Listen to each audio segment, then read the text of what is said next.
In this video, I'll show you how to create a circular array in Blender, and this can be useful for lots of 3D modeling, such as modeling flower petals, modeling a custom gear shape, modeling propellers, just to name a few. So to create a circular array, what I want to do is click on Add Modifier, and I'm going to search for Array, and I'm going to add this array modifier. The array legacy is the old array modifier in Blender, but I'm going to use the new array, which is powered by geometry nodes. So you can see it's already arraying it out, but to make it array in a circle, we'll change the line type to circle. And so what it's going to do, it's going to array it by the object's origin, and so that's that little orange dot right there in the center. So then what you can do is you can go into edit mode and you can select everything and you can drag it out here so it's arraying around in the circle. But instead what I can do is I can just keep the object in its center point and I can drag this radius out. So if I drag this radius, now you can see it's moving out like this. And what you can actually do is make it a negative value. So if I want to, I can type in like -4 instead of 4.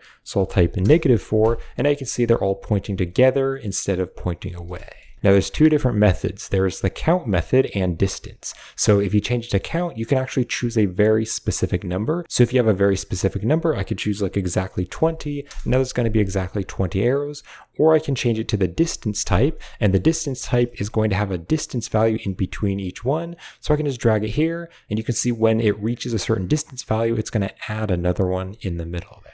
I can also use these gizmos to kind of drag this around, and if you don't see this, then you'll need to turn on the show gizmo right there. And then I can just click on the circle and drag it around.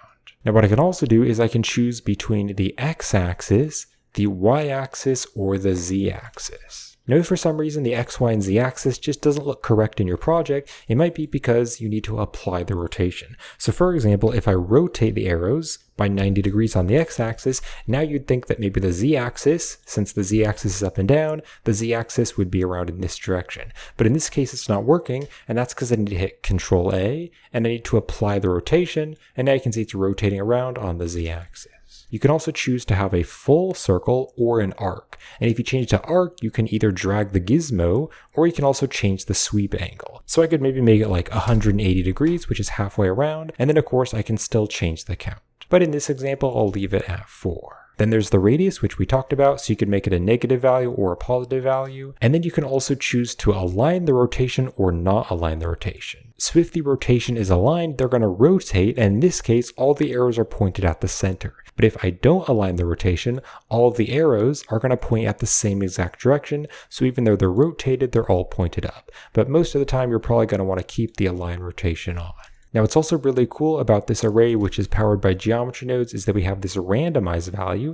So I can turn on the randomize and I can change the offset for the X, Y, and Z axis. So I can just add like a random offset. I can also add like random rotation values, and then I could also add random scales. And so if I turn up the scale, it's going to randomly make some of them smaller. None of them are going to be bigger, but some of them will randomly be smaller. So now we have these arrows, but they're kind of randomly pointed around. You can also just change the seed here, which will randomize the seed of the randomized values. Now there's also this merge setting, and the merge setting is very useful. So for example, I'm just going to add a plane, and I'll hit 7 on the numpad for top view, and then I'm going to search for the array modifier and add the array modifier to this object. And then I'll turn the line to circle, and then what I'll do is take the radius and just kind of drag it out. And then what I can do is turn up the count to make more of them. So let's say that I'm modeling something, like maybe I'm modeling a custom gear shape, and I want to merge these together. What I can do is hit tab to go to edit mode, and I can scale these out, so kind of scale it out really close. And then I can box click the top and kind of scale it out like that. And I can put these together. I can also like add a loop cut by hitting Control R, adding a loop cut and maybe bringing this up like that. But you can see right over here, if you look closely, these are actually merging together. Even though it actually looks like they're merged, if you zoom in closely and look in wireframe, we actually have doubled vertices. Well, that's where the merge setting comes in. So if I click on merge, it's going to merge the vertices which are really close to each other. Now in this case, they weren't close enough to each other to merge, but if I open up the merge setting, I can drag up the distance. So if I drag up the distance number, you can see it already merged. Let's go up here to the top, and you can see the top also already merged. So just by turning it to about a 0.3, they already merged. So now what I could do is go into edit mode, and I could, for example, add some more loop cuts. Maybe I'll add some loop cuts here. I could go to the face select and like extrude these up. And then another thing I could do for an example is like select all the loops on the outside, and I could extrude them down like this to add some thickness. So you can see I'm kind of creating like a custom gear shape. So then if I wanted to apply this to actual geometry, I could click on the drop down and click on apply. But because we had the merge turned on, if I go into edit mode and kind of zoom in here, you can see if I alt select that loop right there and try to move it around, we don't have any overlapping vertices. Whereas before, if I hit Ctrl Z to undo this, if I turn off the merge and then click on the drop down and apply this, if I hit tab to go to edit mode and zoom in here, I can alt select that loop and you can see that they're not merged together. So there's actually like two vertices here and the two vertices aren't merged together, so that's definitely a problem.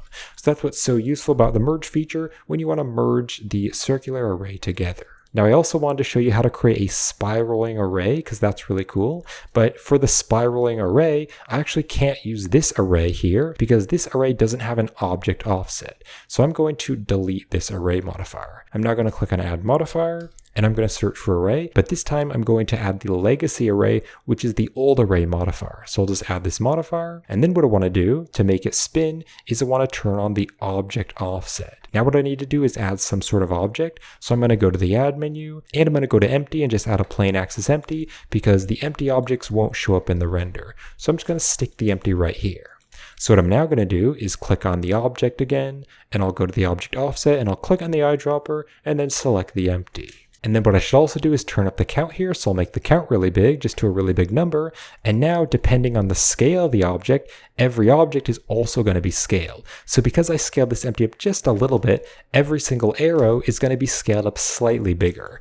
And if I rotate it or move it, every single arrow is going to move by that same transformation. So you can see how I can get some really cool effects with this. Let's actually go into edit mode of the arrow and I can scale the arrow down, and then I can also rotate the arrows so all the arrows are pointed at each other. So you can see I can quickly get a really cool kind of arraying effect where they're all kind of spinning up and getting larger and larger. And if I go into orthographic view, I can like get some really trippy effects, but kind of zooming in and out. So it's like a never-ending kind of spinning array. And if you'd like to learn more about Blender's modifiers, then I do have a modifiers for beginners tutorial. You can check that out with the links in the description. And if you want to learn more about 3D modeling in Blender, I also have a 3D modeling for beginners tutorial. And if you'd like to watch an in-depth course which covers lots of 3D modeling, then definitely check out this Blender course.